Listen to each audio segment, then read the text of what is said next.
Magandang araw, ako po si JM De Jesus para sa Pasada Balita ngayong alas 4. Hinikayat ng Commission on Filipinos Overseas o CFO ang mga Pilipino na nasa ibang bansa na mamuhunan sa Pilipinas bilang tugon sa panawagan ni Pangulong Ferdinand Marcos Jr. na paigtingin ang economic engagement ng bansa.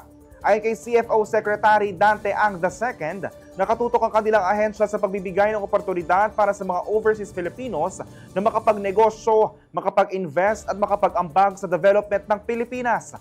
Kabilang sa mga hakbang ng CFO ang pagpapatatag ng Balink Bayan Platform na isang online portal kung saan maaaring makahanap ang mga overseas Filipinos ng mga oportunidad sa negosyo sa muling pagbabalik sa Pilipinas. Nakipag-ugnayan na rin ang ahensya sa Philippine Stock Exchange upang hikayatin ang mga overseas Filipinos na mamuhunan sa local stock market.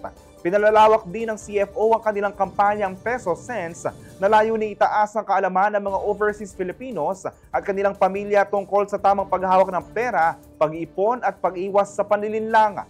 Kasama rin sa kanilang mga kasosyo ang Go Negosyo para itaguyod ang entrepreneurship sa mga overseas Filipinos na naisang bumalik at muling makapagsimula sa bansa.